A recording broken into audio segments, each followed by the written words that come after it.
there was a decree that called for the destruction of all the Jews.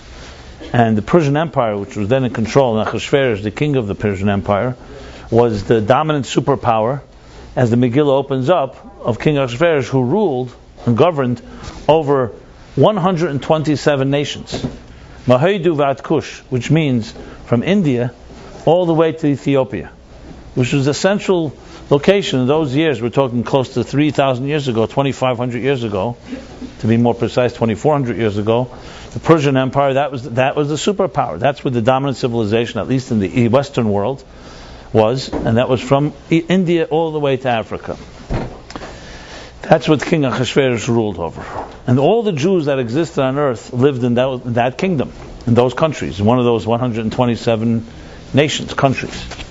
So, Medinas, as it's called. And so the story begins with exactly that. King Ahasuerus is the supreme ruler of these countries. He throws a party. That's how the story begins. It actually tells us all the details of the party. It tells us all the lavish vessels and foods and wines and entertainment that Ahasuerus put up as the king of this great kingdom. And then the story continues that Ahasuerus became drunk, and as such summoned his wife, wanted to show her off. Some say he wanted her to show off in her nudity. She refused because she considered herself royalty. As a matter of fact, it was he that married up. She was the daughter or granddaughter of the previous Babylonian and Persian emperor. So she refused, and embarrassing in that way in public, incited the king, and he consulted with his ministers, and finally decided to kill her. To kill her, execute her, as an example to show how women have to be obedient to their husbands. So you have right there the whole story of men and women right there in Megillah as well. And that's what happens. He has her killed. But then, of course, he regrets it. Too late. So it begins a big search, a great search for finding the king a new bride, a new queen. And this is also described in detail. And the story continues how finally, after a great search, the king falls in love with Esther. This is where Esther appears, and she did not expose who she was as a Jewess. She just was one of the most beautiful women in the kingdom, and Ahasuerus chooses her as his new queen. The story continues. As I said, all this happens not quickly. This happens over a period of years, 9 years totally. And suddenly there's another part of the story where there's a plot against the king. Two foreign ministers, two foreign conspirators decide they want to kill the king. Bigsan and Serge, and Mordechai, who was a Jew, a scholar, a sage, and a minister in the king's palace, overhears it because he was also familiar with foreign languages, and he overhears the plot, and he turns them in, and he foils the plot against the king. As I said, all these are random events seemingly that, as we connect the dots, will emerge into a miracle. I'm just giving you the highlights that will be read. As I said, we read this in the Megillah. I'm giving you the Megillah, the summary of the Megillah. Then the story continues that Haman was another leader and minister in the king's palace, and he kept on growing, became the number 2 leader in the chain of command, to the point that all the people, all the kingdom were commanded to worship and bow to Haman. Everyone would bow to him except one man, Mordechai. Mordechai refused to bow, which of course incited Haman terribly. And finally he decided, just like Hitler, who also began within 8 years later, decided that he wants to destroy all these Jews. And he comes to the king and says, you have among you a nation, one nation that's spread among your nation, but their religion is different than everyone else. They're nonconformists. They don't adhere to the same customs that we do. And he basically convinces the king to decree that all the Jews in the kingdom should be killed. This, of course, creates a terrible moment, because we're talking about the entire Jewish people. And the story continues how Mordechai prays, and Mordechai now tells Esther, this is now your turn. And he tells her the famous words, were it not for this reason that you became queen. And he basically encourages her to use her position to tell the king of what's going on, especially being that she's Jewish herself. So she throws a party. While Haman is plotting the overthrowing of the king, she throws a party, invites Haman to the party and the king, and he's all happy because he's being brought closer into the kingdom. And then suddenly the story turns, where it says, one night the king has insomnia, cannot sleep. He's asleep. His sleep is disturbed, and as a result, the king, to calm him down, he calls some of his assistants to read for him, and they read the chronicles, the journal that was held that documented all the events that happened in this kingdom. And as much as they refused, the page kept turning to a page that talks about that plot where Mordechai reversed and foiled the plot against the king, against the conspiracy against the king. When the king hears the story, he reminds himself what happened several years ago, and he calls Haman in and says, what do you do to a man that saved the king's life, the man that has found favor in the king? And Haman was convinced the king was talking about him. So he said, what you do?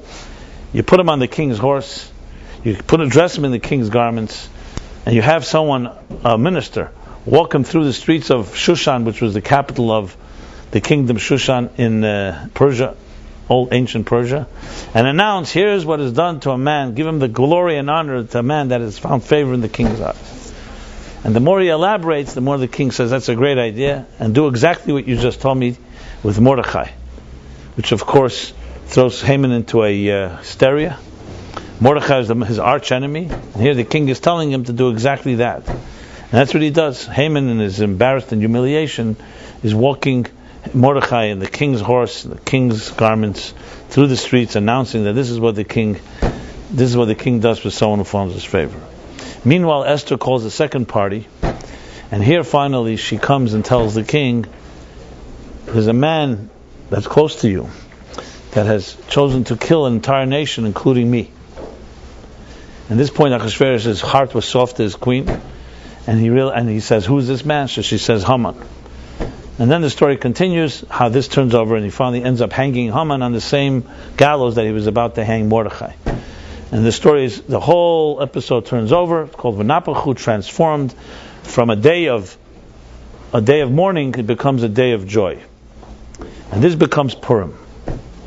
And then the Megillah continues and ends with a story that in the following year they began to celebrate and designated this holiday for generations to come, and hence we celebrate and honor Purim every year on the 14th of Adar in Jerusalem and in other cities that are walled from those days.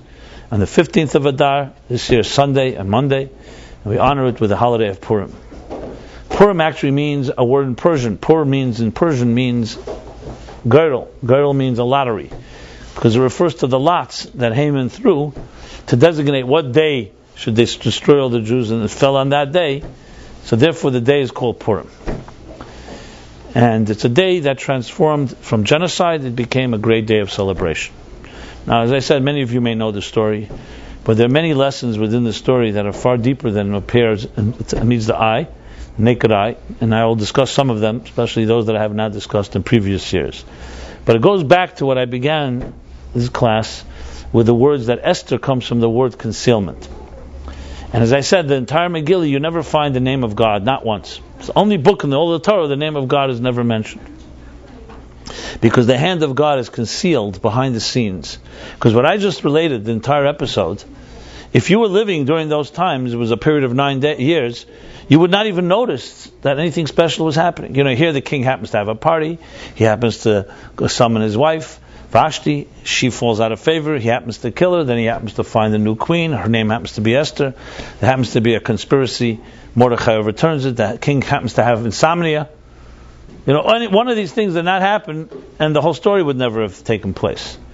Over 9 years, if you're living there, you would never connect the dots.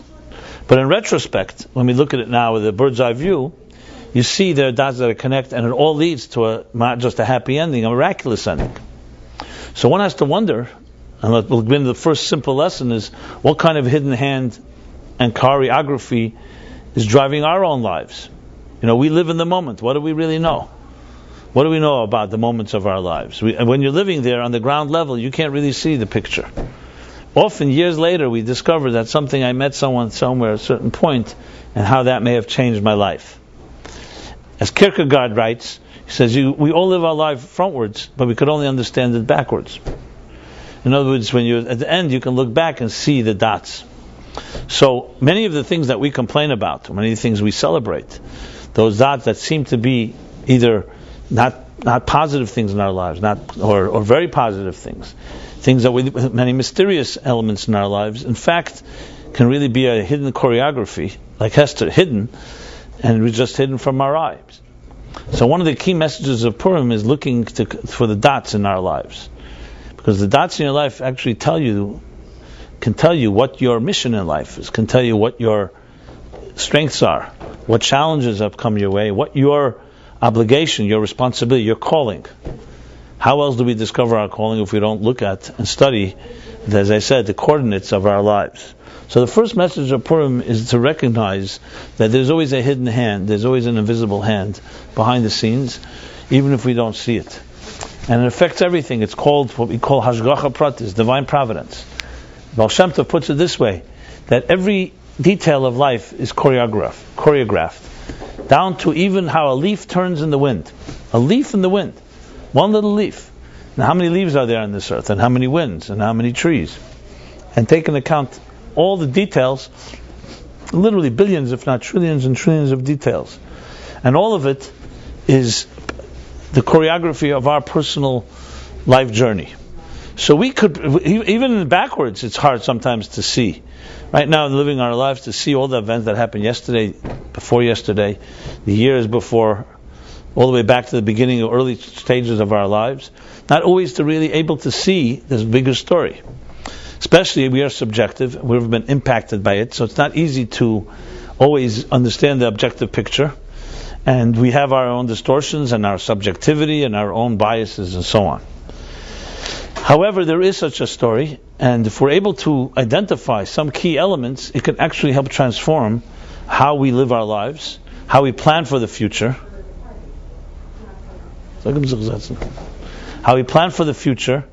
and how we anticipate even things that we may not know are coming, that we have a certain sense, and also a certain, embracing the mystique and embracing the mystery of life and existence. Because that's a big part of it.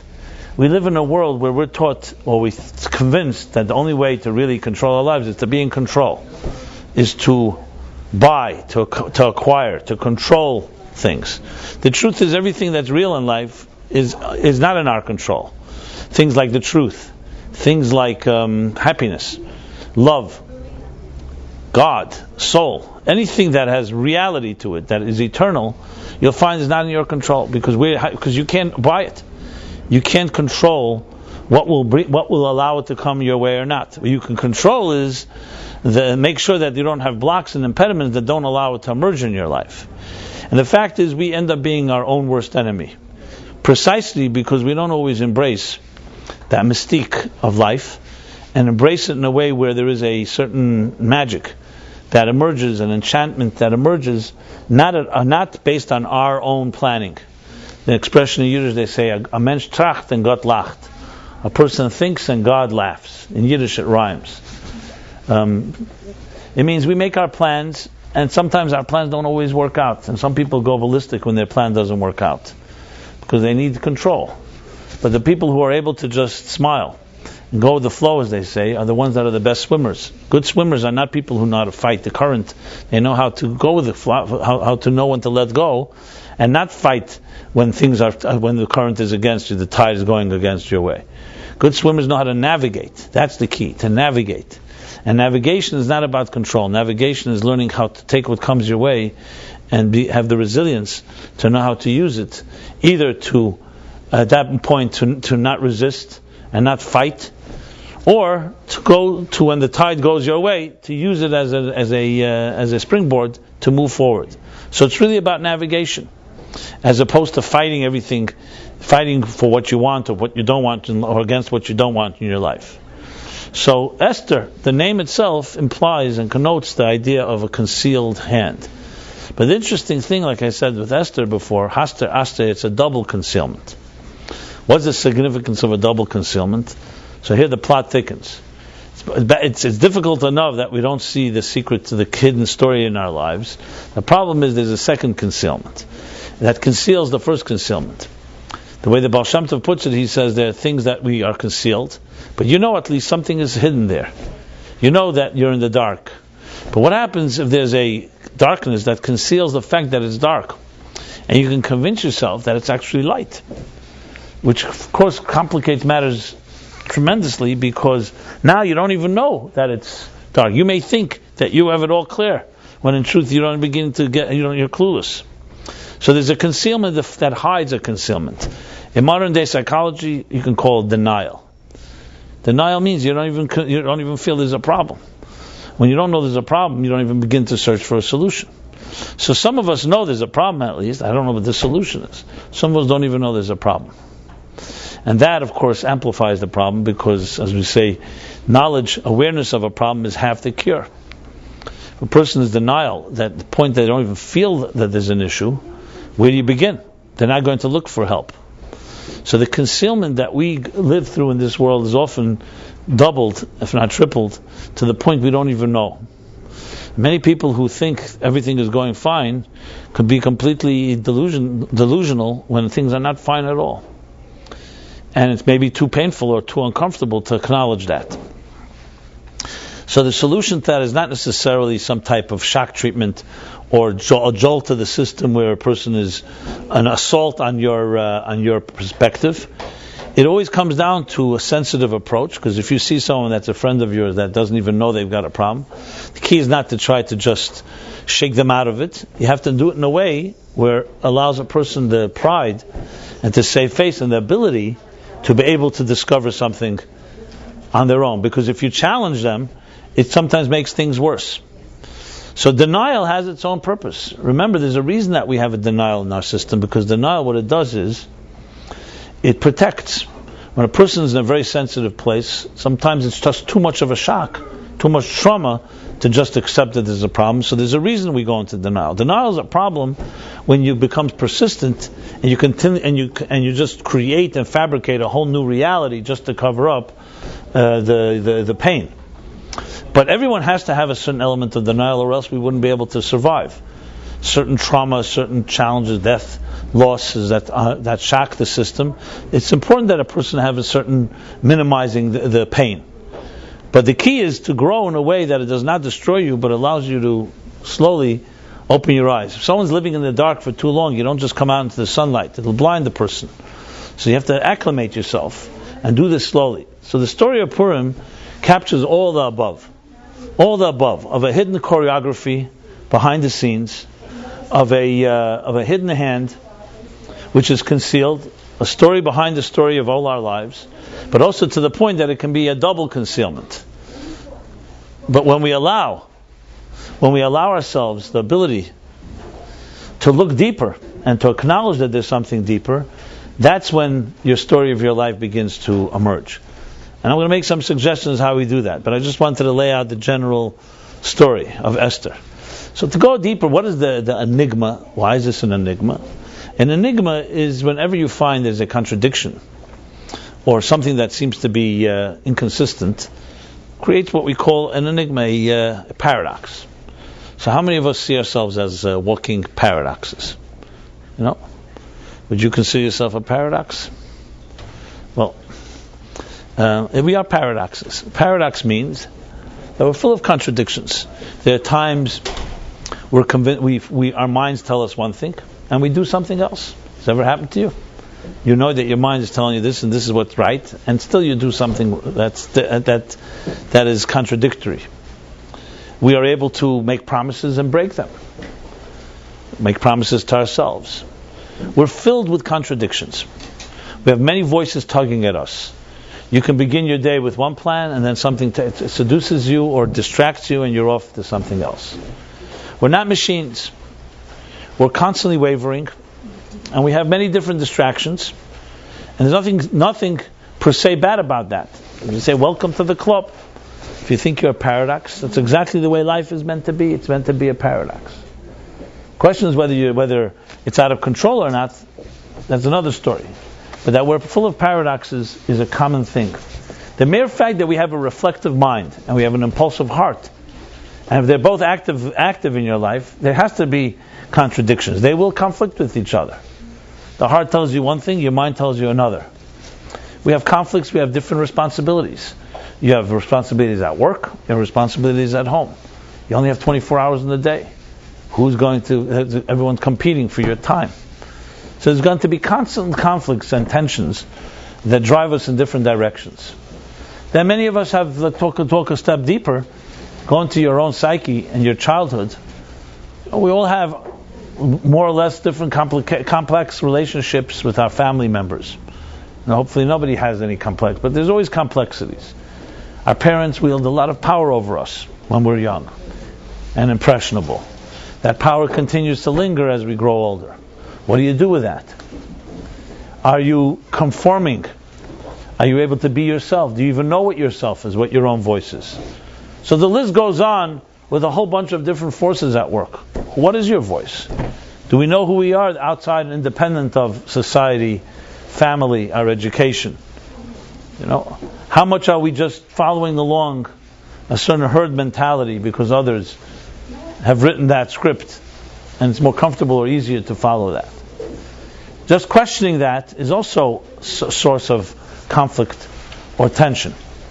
So paradox is a norm of life. It's a sign of a healthy person. It's a sign of an individual, or individuals are a human being who has many voices inside of us and many forces inside of us. If you use Kabbalistic terminology, we have in the spectrum of the human emotions, we have the 7 emotions that we discuss, and especially after Passover, the counting of the Omer. If you're familiar with my book on the topic. So there's 7 times 7 emotions. And what do they begin with? The one begins with love, which is attraction. And the second one is discipline. So we're attracted to things and we're repelled by things. Chesed and Gvura are 2 polar opposites. Chesed means to give. Gvura is to withdraw. Chesed means to flow forward. Gvura withholds. Which means like the gas and the brakes. Sometimes people are giving too much. They have to know when to stop. Some people know how to stop. They don't know how to give. These again are 2 voices. How much should you give? I remember a question once that came to the table here in this class. Someone was talking about what's our responsibility when you see a homeless person? And you know that the money you give them may be used for something that is destructive. Drugs, alcohol, something else like that. What's the responsibility? So we had this whole discussion, playing devil's advocate. Not that we believe in the devil, but a matter of expression. And I said, okay, so let me ask you this. You see someone who's a pitiful soul lying in the street with a cup asking for money. So of course, if our hearts are sensitive, it goes out. You don't ask questions and you help the person. They may be a con artist, maybe they're not. But there's a certain emotional reaction that we have. And that can never be wrong. Emotional reaction doesn't mean you're doing the right thing, but it means emotionally at least. And what happens if a day goes by and you're in a bad mood and you walk by and you say, what are you lying here in the streets? We should get rid of all these homeless people. So suddenly you're not in the mood of giving. So then it becomes right not to. And let's go even further. If you're really compassionate, why don't you just invite that person home for dinner? Most people are not going to consider that. Dangerous. They don't want that person around me. So in other words, compassion based on our terms. So one has to wonder, what is compassion? Is it making you feel right, better? You feel good? Is that what it's about? Or what's right? And the Torah addresses this very, very in detail. What is right? What makes you feel right, or what is right? Maybe you should invite that person home. Maybe you should give them a loan. Maybe you should give them a job. But most of us don't want to get immersed to that extent. It's much easier to throw them a few coins. So I don't have a black and white answer for this question. The point I'm making here is it's far more complicated than just you feeling bad for somebody. Sometimes feeling bad for somebody actually should require that you don't stretch out your arm too quickly and help them grow. Maybe the discipline of helping them grow. Maybe that's what's required.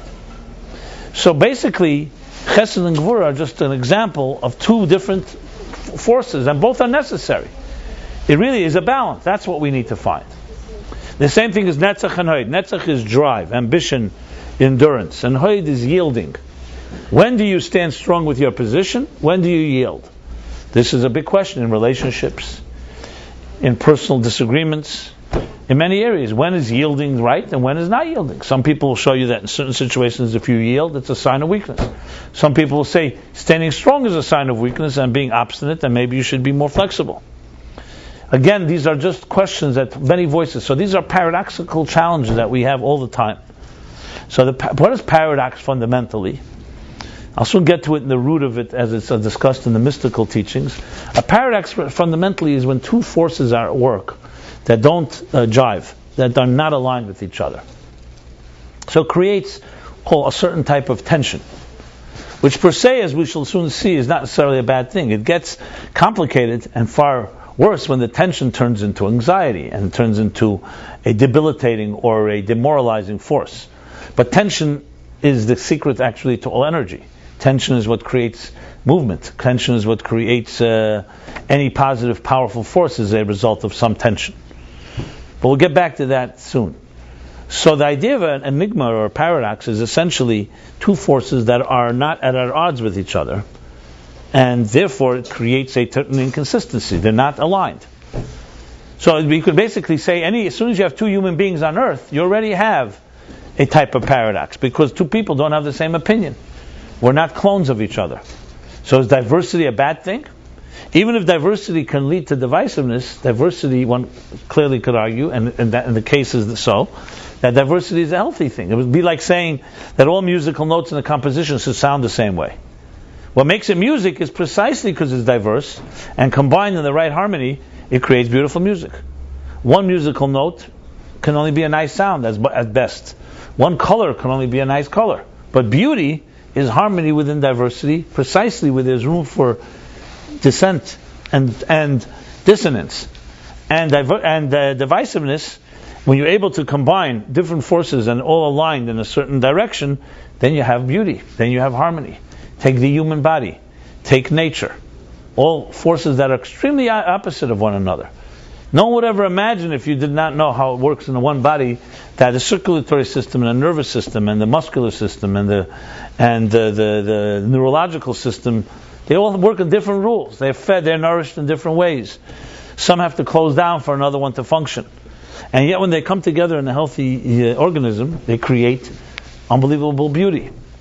So the element of enigma is actually the secret of all life. Yes, for simple minds, if we want control, we'd like everything to be just aligned, all the eggs all lined up the same way, exactly the same. But nothing in life is exactly the same. And in a way, in our modern technological world, a lot of people think that if we can just align things up and file them properly and turn them into an organized system, then everything will be fine. It's actually the people who find happiness in life are not the ones that try to get control over it, are the ones that just let go and realize that the diversity of life is more powerful than our need for getting it all figured out. You won't figure it out. The mystery is too great. There's too many mysteries involved. So I would say the status quo, the natural status of life is far more paradox, is far more natural than order. And I didn't say chaos, I said paradox. Because paradox is what drives diversity. It means many, many different forces. Another way to put it is, as soon as you have a dissonance between a ratio, you can say, a dissonance, a disconnect between potential and actuality, there you got yourself the ultimate paradox as well. How much potential do you have inside of you right now? Who knows? How can we even know?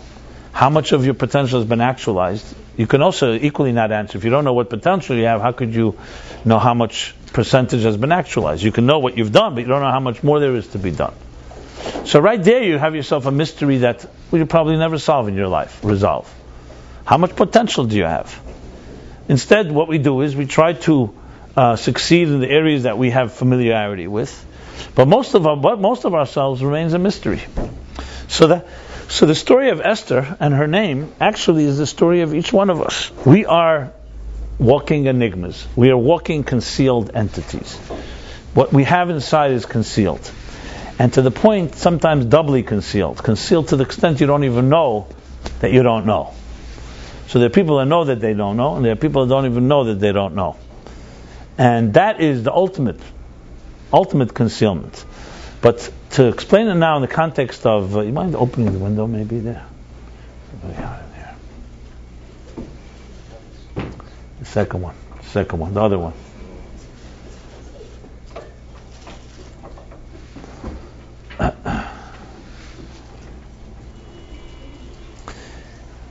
The root of it all, and to understand it well, we go back to the words of the Arizal that I've cited many times in this class. It's a Kabbalistic concept, but it's not. It initially sounds mystical and maybe esoteric, but in truth, it's really a great way of looking at the root of every issue. One of the beautiful things about Torah in general, specifically the Pnimis HaTorah, the inner dimension of Torah, again, the inner, is that it gets to the root of an issue and not just the symptoms. Often we deal with things on a symptomatic level. You look at something, here's how it's behaving, you try to understand the cause of this behavior. Usually the causes that you can identify are also part of the symptoms. The real root cause is far more complicated, because you have to travel all the way inward to realize what is the beginning, where did it all begin. So in Kabbalistic language, the Arizal, Isaac Luria, writes, or he didn't actually write it, his student Rab Chaim Vital wrote it in a classic work of his called Eitz Chaim. He's maybe the greatest Kabbalist of all time, the Arizal. Tzfat, he lived in Tzfat his last year or two of his life. And the statement he makes is that in the beginning, this is the cryptic statement, that in the beginning, meaning conceptual beginning, divine energy filled all of existence, which means filled all of whatever would become existence, divine energy. But as long as that divine energy was all-encompassing and all-pervasive, there was no room for any other reality to emerge. And God, therefore, created what he calls the Tzimtzum Harishon, the great Tzimtzum Hagadol, the great contraction or the great concealment, essentially a black hole. He says he withdrew and concealed energy, leaving space now, an empty space, a black hole, for existence to emerge, for an independent reality to emerge. And then he continues and explains, and in this dark space, a narrow thread of light, or the kavachut, a thread, a line, think of it like a laser beam, like a stylus, that entered into this dark hole, and it began to shape existence as we know it. This is the Arizal's description. The interesting thing is that this has not just captivated the imagination of mystics, but also poets and artists who relate to this vision of reality. As you decompose or deconstruct existence, this is what the core existence looks like. Some people will describe the core existence as a dark space. Today, in modern physics, one of the new discoveries of the last decade was that the largest amount of space in all the solar systems is what they call dark matter. Dark matter. 90% of existence is dark matter. Very consistent with this statement. So it's like a dark backdrop upon which the cosmic artist paints existence as we know it. In the words of the Arizal, in other words, existence is defined by concealment, not by revelation. We see we see only a very small percentage of reality, basically. The status quo, the norm, is darkness, not light. And this is true in our lives. Look in our lives. If someone will say to you, can tell me who you are, it's shrouded your psyche, your unconscious. By definition, unconscious. It's shrouded in an unconscious state. You're not conscious of it. So the deepest things in life are something we're not aware of. Shrouded in darkness. Look at this earth, the globe that we live in. No one's ever traveled to the center of the earth. But scientists tell us that the center of the earth is burning hot lava that would destroy anything that comes in its path. That's the center of this earth. Temperatures that are unimaginable. And it's concealed in a crust, and we see it walk around on the face of the earth. Yeah, we're aware of volcanoes, once in a while eruptions of earthquakes, that tell us that there's something going on beneath. But we live on the surface level, and we think this is reality. Reality and truth is completely concealed from us. What we see is the tip of the iceberg, the pin of a needle. To use an example that I've often used, and I say this also, but I wanted to dedicate the class tonight to two souls that left this earth this week, both on Sunday. One Betzal ben Fred, an uncle of mine, and another a brother-in-law, Shaya ben Rasha. So the question people ask is, where does the soul go to upon death? A big question everyone asks. Where does the soul go? Everyone asks that question. And years ago, when I was asked this question, it immediately struck me that the question itself is based on a false premise, a false assumption. What is the assumption? The assumption is we are where it's at, and we wonder where the soul goes to. Where did you get that assumption? How do you know you're where it's at? Based on what? Based on your own empirical observation? How much do we really see or know about where we're at? Just as an aside, the classic analogy given by, who is it? Was Sir William Eddington, one of the physicists, philosophers of in the middle of the 20th century. We're now in the 21st century, so we talk about the 20th century, the middle of the 20th century. Where he was asked the question that quantum mechanics, the new physics, was coming up with all these bizarre conclusions that were completely counterintuitive to classical physics, Newtonian physics. Ideas that of states of improbability, as they call them, the uncertainty principle, a whole bunch of statements and ideas that were very inconsistent with logic and definitely with the physics as it was known till then. And no one ever seen an atom, he was asked. No, let alone subatomic particles. How do we come to all these bizarre conclusions? And they were bizarre. The physicists themselves considered them bizarre. They called them all weird science, it was called, even today, because it was completely defied the laws of normal logic. But it was proven again and again and again, impossible to deny. Today these are realities, not only realities, technologies would not be possible today were it not a result of many of these quantum mechanics, including the microchip, cellular technology, and so on. And he gave a very classic analogy of a fisherman that spread his net across all the seas of the earth, 7 seas, and gathered up all the fish he was able to gather, and then documented them. Different color fish, different species, different names, different sizes. And after documenting them all, he came up with this brilliant conclusion that he was going to announce to the scientific community. Conclusion was there are no fish in the sea that are shorter than a half-inch long. That was his big revelation. Because he had not one fish that was shorter than a half-inch. All the fish he caught, that was the only thing he was able to find a common element. There were so many diverse fish, but nothing shorter than a half-inch. Until his little daughter, like the emperor with no clothes, reminded him and said, let's see the net you used to capture these fish. And she looked at the net, yes, and the net had spaces of a half-inch wide spaces. So you can imagine all the fish that were shorter than a half-inch fell back into the sea. So was he right or wrong? The answer is he was right. He just should have qualified and said, when you use a net that has half-inch spaces, you're never going to catch fish that are shorter than a half-inch long. That's all he needed to say. So his conclusion was right, but his instrument was flawed. Or he should have qualified it. So this physicist said the example, he says, yes, when you use empirical tools, sensory tools, our eyes cannot see love.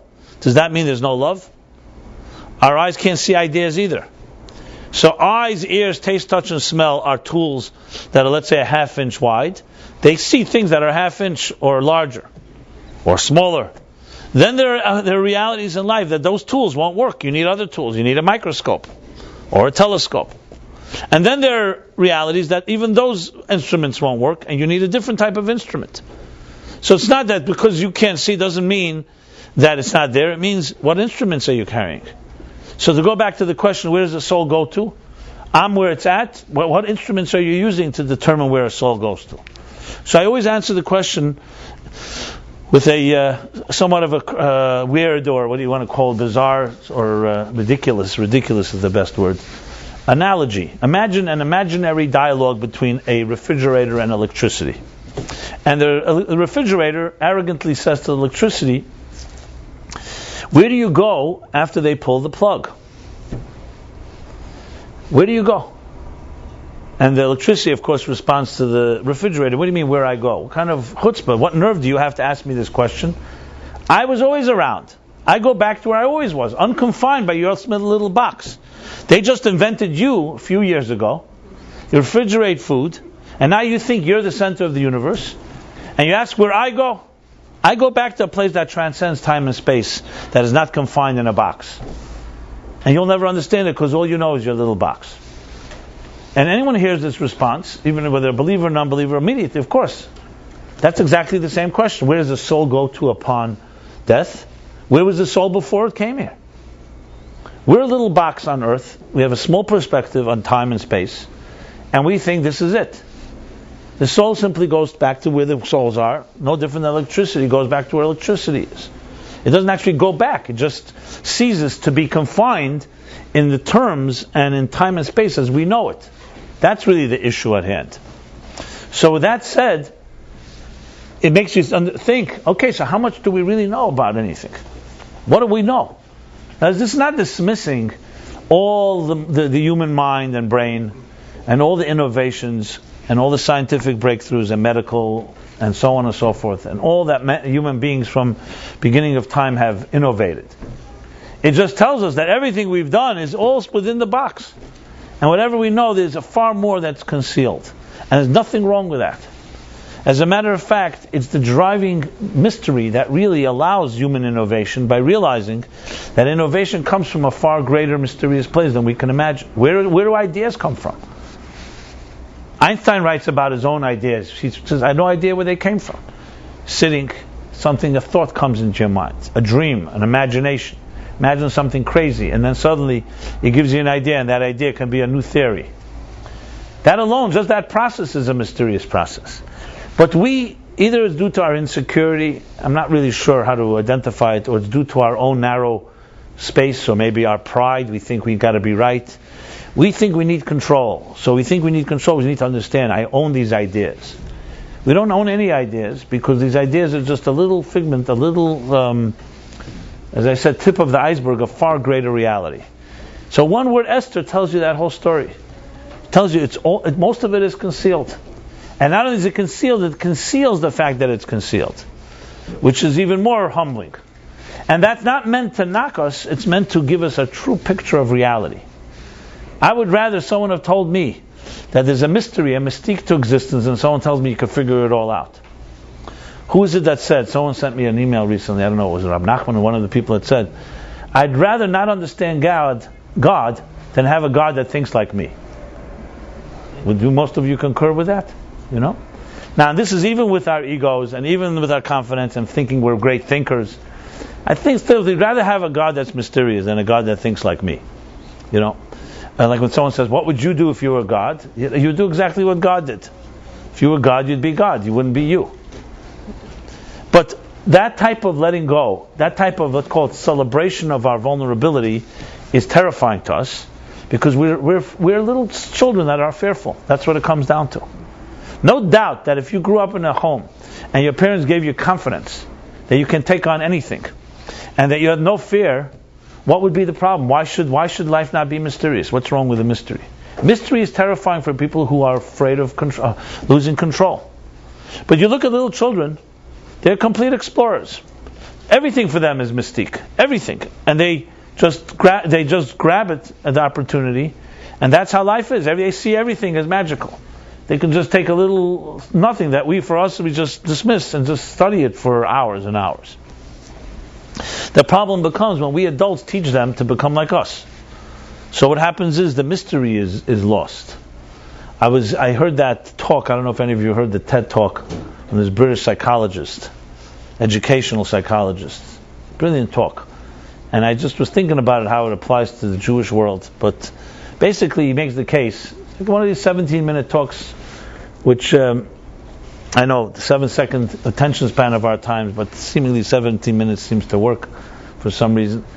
So he makes the case that the entire Western educational system is built on something Napoleon and Ferdinand the Great established a few hundred years ago, all in order to create efficient soldiers. They wanted powerful armies. Until this day, the education system is impacted by their curriculum, which is why it's called elementary school, because elementary is a military term. They basically focused the major subjects were all about creating efficiency. Mathematics, history, science, things like the creative arts all became extracurricular things. That's what you do as a hobby. That's not natural. The natural thing is the sciences, efficiency, a good tool chest, because that's how you create efficient business people, efficient accountants, efficient doctors. Not to take away from some value in that, but they eliminated.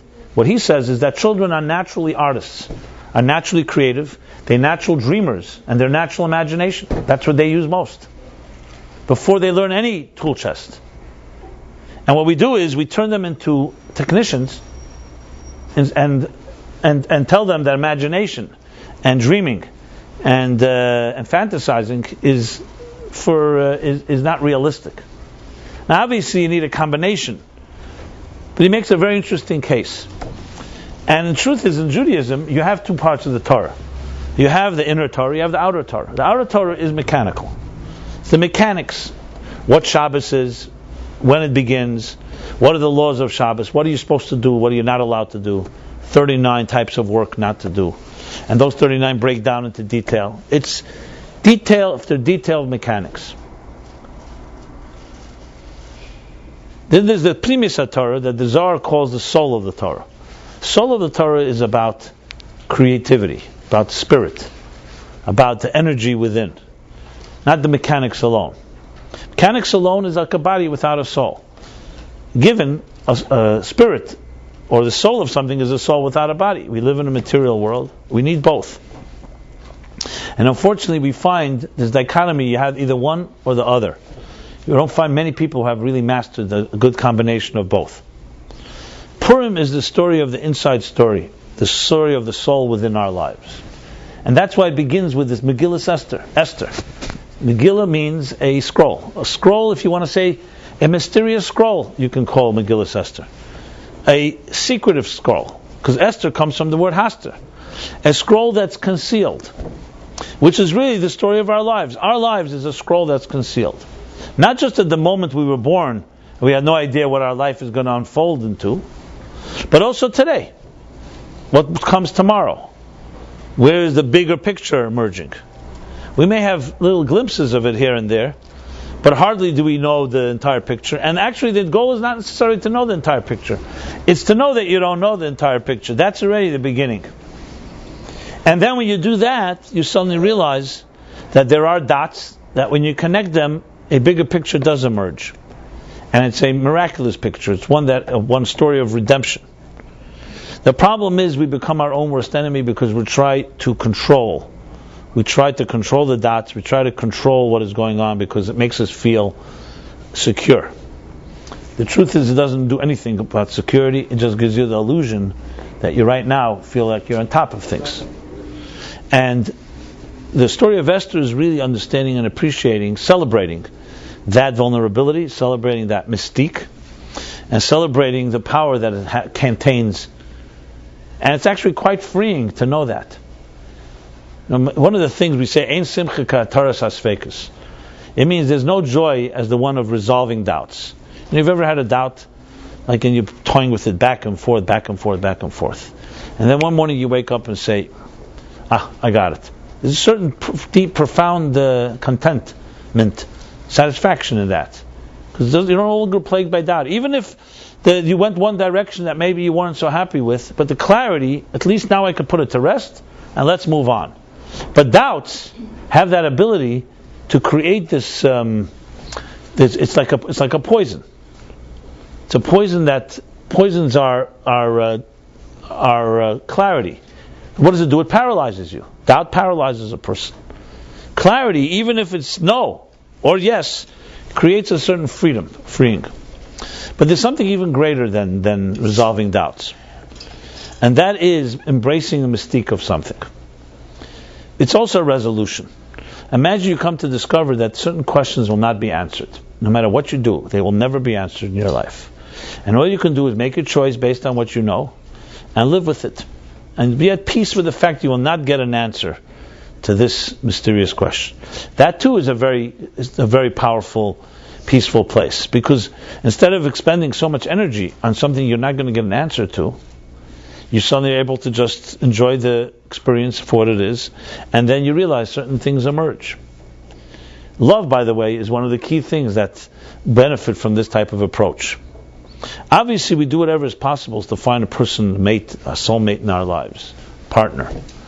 But there is a mystery to the whole thing, and as long as you don't let go and allow that mystery to take hold, you will be disappointed. There's no way that it cannot be, because it's not something. Love owns you. You can't own it, and the only way you can allow it to own it is by allowing it to emerge, and knowing there are mysteries. There are mysteries about other people, and there may be things you'll never know about another person. But still, that doesn't mean you can't trust them. That doesn't mean you can't find the right person for you. You don't have to understand everything about another person to know you can trust them. That's good maybe for transparency in business. You want to know the whole track record of a partner that you're going into business with. But if you want to really embrace the psyche, the soul of another human being, part of embracing is know that there's a mystery to every human being. What you want to know, obviously, is things that you want to obviously to find out that you can trust this person. You want to know that you have a true partner with you that can resolve issues, even ones you can't anticipate today. But to really understand another person completely, as a matter of fact, there's a very deep piece to know you can't. Some parts you could, some parts you can't. But the mind has also become an overrated tool. It's one of the ways that we insecure people use to control. I could understand other people. When you're smarter than someone else, you can manipulate them. And you can cover up your manipulation so they'll never know. And you have the ability to see things that they do not see. People find that to be a comforting element. But that does not create love. That may create a little security for an insecure person. It's not even true security. But love means that you're able to embrace a mystery. That's really what it comes down to. There are parts you know about a person, those parts you love, you care about, you find there's trust there. And then there's a whole world that most of it you'll never understand. You don't even understand yourself. How are you going to understand your partner?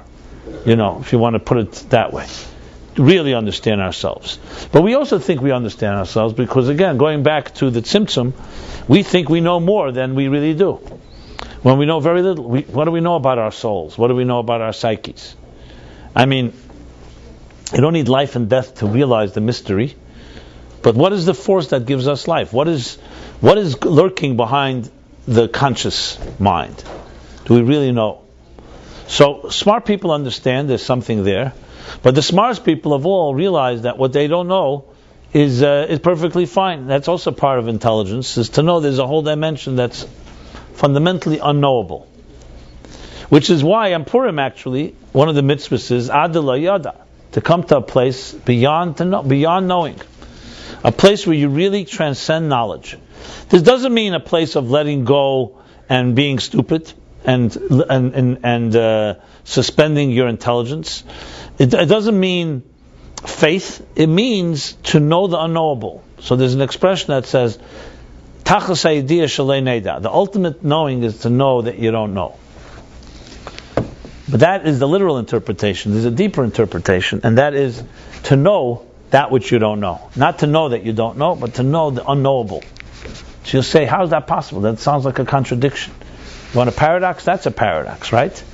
Does any of you relate to the statement? To know the unknowable? It seems paradoxical. But I'll demonstrate to you how it's not at all if you really think about it. You see, let's put it this way. Knowledge, in general, works like this. Before you know something, you don't know it, right? That's pretty obvious. Then you learn something. What exactly happens from the point of ignorance to awareness? Or I would say awareness, maybe not the right word. Ignorance and information. Is that either you've received some information, some data you didn't know, and now you know. Or you've processed something in your mind that now allows you to appreciate or understand something you didn't understand. So basically, what we call in the simple English, there's a subject and an object. Right? You're the subject, the person, you're the knower, or the non-knower, and now here's an object, you're trying to understand this object. And now there's two worlds here, the subject and the object, and you're trying to relate it. So knowledge essentially seemingly sounds like a duality. There's you, the knower, and the thing you know. But then there are experiences in life where you experience something. How do you compare experience to knowledge? You can read about something in a book and never have tasted it. Yet the writer is so descriptive that it resonates with you. It's as if you were there. I mean, this happens all the time. We read things that we were not there, but the writer is able to convey the sentiment, the emotion, as if you were there. Now, let's say you actually go there and you experience it. What's the difference? What happened when you experienced it that did not happen when you read about it? And we're talking about the best possible writer, and you're the best possible reader. And it was conveyed to you in the most accurate way, yet you did not experience it yet. It's pretty hard to actually describe what the additional ingredient is. Let's take music. Someone writes, they heard the most beautiful music, and it touched them and transported them to another place. You're not hearing the music. You're reading the writer who heard the music is describing his experience, or her experience. So we can relate it because we once heard music that way. But even if we didn't, we can relate it because the writer is communicating the idea very well. Then you go ahead and you turn on that music that person wrote about, and you hear it yourself. It's a whole different world. What changed? So the way the Hasidic masters put it is like this. What changed is, knowledge is about subject and an object. The subject understands the object, but there's still two forces. Experience is where the subject melts into the object and you become one. You're no longer reading about it or hearing about it, no longer understanding it, you are it. It's a state of being. You can read about love, you can even experience love, but it's a whole different thing of the state of being love. Not being in love, being love itself. You can talk about water and submerging yourself in water, but what is the difference between a fish in water and a human being that walks into the water? A fish is water. Or what, does water get wet? Let's put it that way. Dry things get wet. So we live in a world of duality, and knowledge is also controlled by that duality, that we know things outside of us, but we're not it yet. When you experience it, what happens is, and this is why das, in Hebrew, the word das, means intimacy. It's actually the word used for sexuality. It's used for the union between a man and a woman is considered to be called intimacy. Das. They knew each other. Adam and Chav knew each other. What's knowledge? Because knowledge is experience, and experience is becoming the thing, not just being aware of it. So knowledge is becoming it. What is that? How does that play into our discussion here? To know the unknowable is not possible in a subject and object, because if I don't know it, I don't know. How could I know the unknowable? But you can experience the unknowable, and the experience is deeper than logic. When you experience it, then you suddenly don't have these questions. In other words, the paradox is a problem in the world of logic, the mathematical world of logic, but it's not a problem in the world of experience. We can experience something and it doesn't bother us, and you know it even more than you would have read about it. And this is the ultimate experience. So when it says that a person can come to know the unknowable, what's happening is that due to letting go of your logic, you're able to experience something that no way that a regular machine called a computer would have ever related to. A computer can only relate to a knowledge that's outside of itself, and we have the ability to experience. So I don't know if I'm articulating it fully into the proper way, because this is somewhat of maybe abstract to some of you, maybe to all of you, maybe to me too, but hey, maybe this is an experience of the unknowable. And it's probably impossible to fully describe unless you've had an experience of it. And that's true as well. So when you experience something of real beauty, experience, not read about it, you experience it, there is an element that is unknowable. And look, ourselves in our own skin, in our own bodies, we're stuck with ourselves. You can't do anything about that. And most of us is unknowable. Most of us is unknowable. We don't have a problem with that because you have no option. But we have a problem when we don't know something outside of us, because again, we want control. With ourselves, fine. We forgive ourselves for our paradoxes. We forgive ourselves for our transgressions, so to speak. But the fact is that unknowable is far more real than what we know. The amount we know about something is far less, in other words, than the things we don't know about it. But the beauty is that the unknowable is really far more real, which is why anything that is, as I said earlier, a true, real experience is going to be less tangible and harder to grasp. And the best example, I've used this example very often, is think about our ways of expressing ourselves. It comes to talk about things that are superficial, like the weather, like sports, like anything that is very not intimate. You'll find words and words and words galore, endless. Just open up talk radio and you see what they talk about. We can talk about it forever. Someone asks you to talk about yourself, you'll find very few words. And initially we think the reason for that is, well, I'm uncomfortable to talk about myself, I don't trust. Why would I speak about myself? It's easy to speak about superficial things. But it's not the case, because even if you trusted someone, even to yourself, very hard to talk about your most innermost self. Question is why? Why is it easier to express things that are seemingly so external? I can talk about this table, we can analyze it, its color, and so on. Talk a little about your inner psyche, you're going to find far harder ways, far more difficult to express yourself, your inner feelings. And again, not out of fear. The reason is very simple. Words are containers, and containers are limited. How much can you pour into a container depends on the size of the container. Being that it's limited words, they can only contain that much energy in them, that many ideas. That's why we create a language called metaphor. Metaphor widens and broadens, expands the containers, and that can now contain a metaphor, a poem, a song, a riddle, a turn of phrase, can express something that regular conventional language would not be able to express. And then there are such intimate feelings that metaphor won't work either.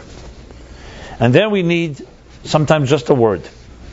An oy vey can capture more than volumes. A sigh, a laugh, just one sound.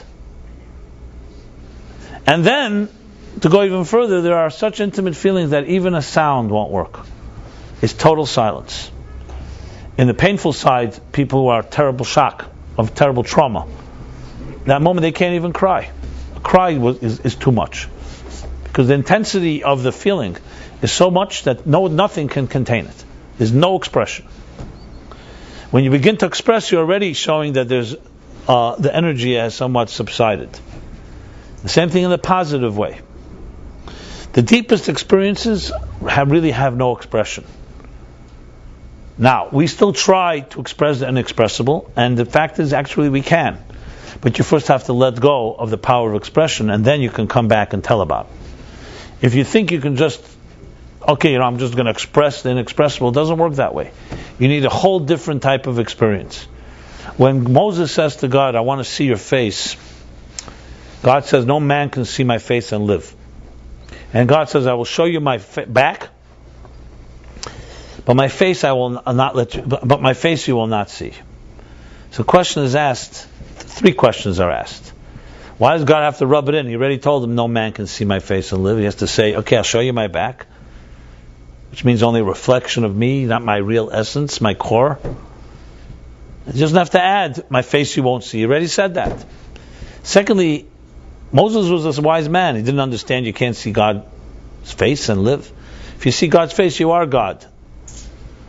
And finally, why document this story? If he was rejected, that's it. Why tell us a story that didn't end up being? Moses didn't get what he wanted anyway. What's the point?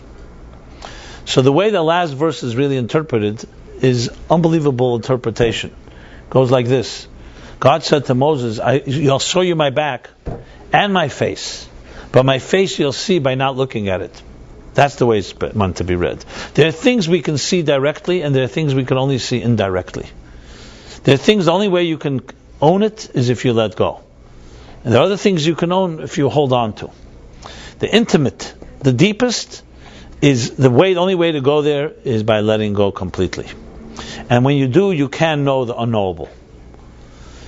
This is not the first time that's been stated. I can tell you this right now. This is a core of mysticism, not just Jewish mysticism, many mystical schools of thought. But in Judaism, it's a fundamental principle because it tells us the power of humility, of bittul, is not a power of weakness. It's the greatest strength of all. The strength of allowing yourself to enter a place that your conventional tools and tools of expression cannot enter there. That's what God was saying. You want to go like you and stay, use or remain yourself? That's not going to work. It's not going to be on your terms. When you're ready to let go of your terms, you'll be able to see it precisely because you stopped looking. And that is a critical lesson in life. Not everybody's ready perhaps to embrace it, but I can tell you right now, this is the secret for the greatest people achieving where they achieve. Now, we like the reward. We want the reward without the effort, but the effort is the key. You cannot enter certain places unless there's certain things you let go. It's just not possible. Not because anyone was being cruel, because you yourself are using tools that will not let you go there. Like I mentioned before with a fisherman, a net of half-inch spaces simply cannot capture fish that are small. If that's going to be your tool, then you're going to be stuck with fish that are longer than a half-inch long. The same thing is with the other experiences. To experience the states, the sublime states I'm describing right now, which is really the inner you need to have more refined tools. There's no way around it. You can't use your existing tools and expect to see things that those tools simply cannot contain. So it's really about learning a new language. And that's why Purim doesn't mention the name of God. It doesn't mention, everything is in a concealed form. It tells you that things happen over time. It's not that type of, like Passover is a revealed miracle. The Jews were delivered from Egypt. God's hand was revealed. The far deepest miracles are the ones that are much more natural than meets the eye. They're not natural, they just appear natural. Here's the interesting thing. The Baal Shem Tov says, the difference between a natural event and a miracle is one thing, frequency. If the sun were to rise once in our lifetime, everyone would say it's a miracle. But since it happens every morning, hey, we get used to it. Another way to put it, the Chacham Tzvi puts it this way. He says that nature is simply a bunch of miracles happening one after the next. You don't even notice it because it becomes so common. Tell me, we breathe, right? We're all breathing right now, I would assume. Is breathing a miracle or not a miracle? So say, well, so many people are breathing. There's 7 billion people breathing now, and they're breathing something like 18 breaths a minute, which adds up to whatever amount of breaths a day. We did the calculation once here, and without effort, and so on. Figure out. Go ahead and check tonight on Google. What is the process of breathing? What does it require? How many different elements have to work for you to breathe? One breath. You go to a hospital, God forbid, and you see someone struggling to breathe, you suddenly realize, hey, 1 second, this isn't just a common thing. We just are very callous human beings. We get used to things. It's not a novelty for us. Our health is not a novelty. We take it for granted, as if it's a given. And even though in our minds we know that it's not, and we know people age and there's health issues and so on, we pray for good health, and everyone should only have good health always. However, it's perpetual miracles that are happening so often that we don't even see it. The Alter Rebbe says a fascinating thing in Tanya. He says the word teva, nature, is a word we use for anything we don't understand. We just call that's nature. But tell me, what is nature? What does the word nature mean? Think about it. When someone says it's natural, the sun rises, it's natural. What does that mean? They're basically saying because it happens every day. That's what they mean. So since when is a mystery less mystery because it happens every day? It tells us about us. It's more of a statement about us than about the sun rising. It's not about the sun being natural. It's that we just get used to things. And our fickle personalities like novelties. We want excitement. We want fireworks. So the most uncommon thing are the common things. Seeing the supernatural and the natural is the greatest miracle of all. From time to time, the mystics explain there's an actual miracle because we are shallow people and we sometimes just need to be shaken out of our reverie and our complacency. But the greatest miracle is the Purim one, because that's the real story of our lives. It's the story of the magic of your life. Every second is a magical moment. Children naturally sense it until we beat it out of them. And then now we are looking for special things to happen. Special things are happening all the time. But you don't even know it. Because we're busy living on the pin of a needle, or as the Kabbalists put it, the klippa. Like when you're living on the shell, like on the potato peel, you don't even realize there's a fruit inside. And we look for these new special things going on. So Purim is exactly that. It's a celebration of a paradox. It's a celebration of concealment, and recognizing that the greatest forces are the ones that we don't see with our eye, we don't discern. But when you recognize that, that's when you begin to know the unknowable. And really what it comes down to is that the unknowable is far more, actually, much deeper knowledge than what we think we know. What we know is what we call, like I said before, the refrigerator thinks it knows where it's at. Is that knowledge? Or it's knowing that I don't understand electricity because I'm a little box and I'll never get it. Which one is more knowledgeable? The refrigerator that's convinced its box is the reality, or the one that acknowledges there's something beyond the box? So initially it seems, what do you mean? Knowing is what I know. I know the box. That's all I know. No, knowing the unknowable means you realize there's something bigger, and then slowly you come to realize that's far more real than what I have right here.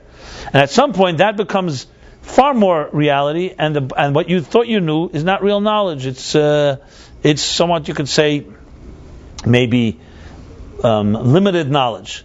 Some say consciousness is actually a state of ignorance. The unconscious is far more real. State of consciousness is the small little part that you can identify with. So how real is that? No, it's like one little thing. It's like the tip of the iceberg. So you see the tip of the iceberg, you can study it and say, wow, I know it. No, what you know is very little. When you really know it, when you know that under that tip is a whole iceberg that's far greater than you'll ever see. And you may say, well, I'll never really directly see it. You know what? The more you acknowledge its presence, the more you begin to see it, because you're not trying to see it. You're not trying to own it. So Purim is that type of letting go, the Adala Yada, beyond, let's call it, the doors of perception, in the words of William Blake. Beyond the doors of perception are limited knowledge. We have limited awareness. So what we call wisdom, what we call understanding, is really limited awareness. That's what it really is. And true awareness is something that is behind the door, that we can sense and sometimes relate to, but not something we are comfortable dwelling all the time. People who are truly in a healthy love have a taste of it or experience it. People who are godly human beings, soulful people, have experience of it. The rest of us living on the material side of the world and trying to, what they say is, we're not physical beings having a spiritual experience, we're spiritual beings having a physical experience. There's the difference. Which one are you? Which is real? Now most of us are physical beings, at best having a spiritual experience from time to time. And even that, more or less on your terms, on the hours that works in your schedule. But the other way around is a far different experience, and it's almost frightening actually, because it means I have to then rethink my whole reality. Well, so what? That's what Purim is about. It's turning everything upside down. That which you thought was inside is really outside. That which you thought was outside is really inside. So what? So you lived on the level of the glove, now you realize there's a hand inside the glove.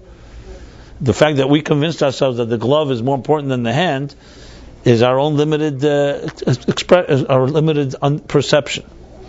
So I hope this doesn't, if I'm getting through to you, I hope this doesn't disturb anybody's perception. If I'm not getting through, then I guess there's nothing to be concerned about. So that we'll never know, I guess, or you'll let me know.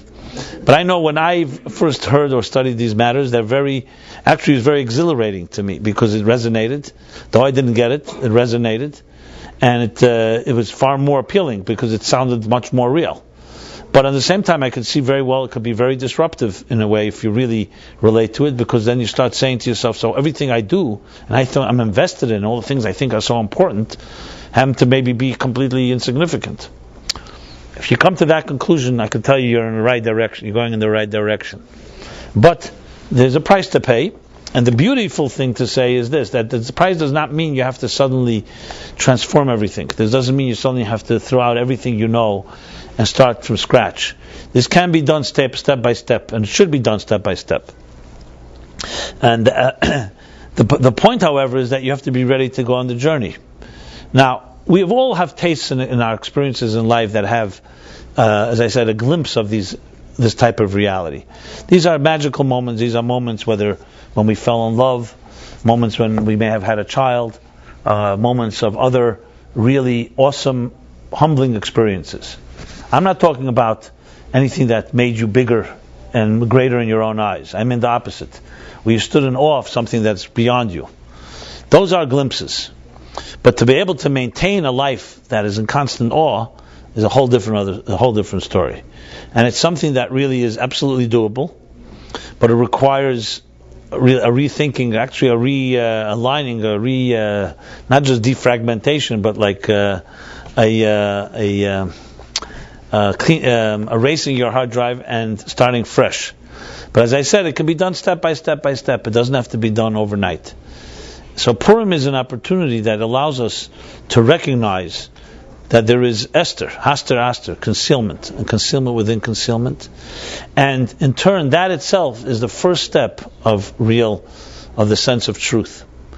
And this is a rule across the board. When you're ready to see something greater, you need to empty what you have right now. If you don't, you remain that refrigerator. It's convinced that it knows where it's at. It is where it's at. It's its box. You may be comfortable with that, but then you have to remember that was exactly what that's your expectations. That's what you're going to get. You're going to get what you write your own script, so to speak. So hopefully this Purim, starting tomorrow morning from Tainus Esther, this is a fast of Esther, which is why I chose to talk about it this evening. And this year, because Purim is Sunday, usually the fast of Esther is the day before Purim. But because Shabbos is before Purim, so we don't fast. So we do Thursday is the Tainus Esther, Friday is also going into Shabbos, and Purim is literally 3 days later. Friday, Thursday, Friday, Shabbos, Sunday. So we have more time to think about these things. So that way you can't no excuse. You say you signed up for it and then regret it. Here you have 4 days to think about it. So to go to the Tainus Esther, which maybe is one of the reasons we fast. Fasting is one of those symbolic elements where we let go of what we're accustomed to, which is our meals, what we like, and you're aware of another reality that is not fed to you by physical food. And then that opens us up to Purim, which is actually not meant to be non-fast day. It's a day of celebration, and a festive meal is eaten. You're not supposed to fast on Purim. So Purim is going back into your reality. It's a material day. It's a day you can work on that day. You can handle money. It's not like Shabbat, the holy day, in that sense. But its holiness lies again in its mystery. So Shabbat, you have holiness is open, apparent. And Purim, again, it's in a concealed form that we're back into seemingly the regular life. But at the same time, it's a transformative day that has the power to transform a life, like just like the Jewish people experienced then. But Napachu, it says that there was a month that entirely transformed from miyogan, from pain and disaster and what's the word for it? And oppression, turned to a day of celebration. They say celebration and joy and beauty and respect and honor and dignity. So may God bless us all to learn this lesson from Esther. We all have the Esther within us, men and women, which is that there's much more concealed than is revealed. They say, Megala Tefach, you reveal 1 inch, but 2 inches are concealed. That is the true sign of a healthy human being, that there's a mystique.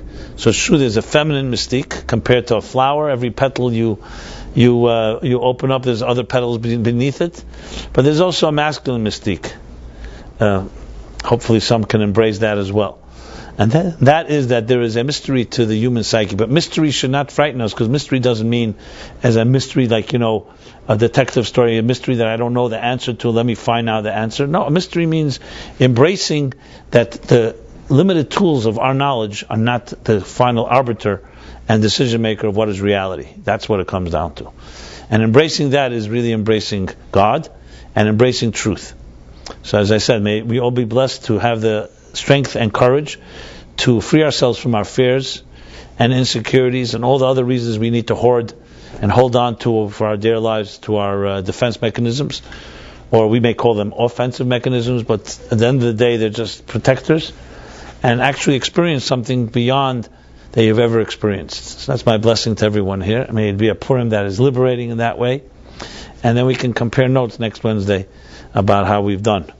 And with that said, I also welcome anyone to engage me if you wish, or see me as a resource on Meaningful Life Center in any way we can help you in this journey of the knowing the unknowable and embracing it and finding it in your life in whatever which way, and as well as any other way that I can be helpful to you, or our staff can be, Velvel and all our good friends and team.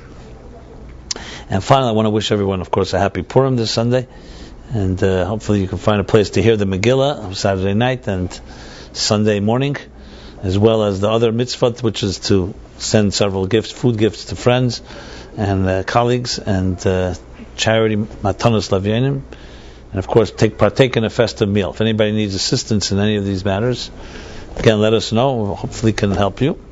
And then, of course, as they say, Mismach Gula Legula, from Purim we come to Passover. A month later, literally 1 month, 30 days later is Passover.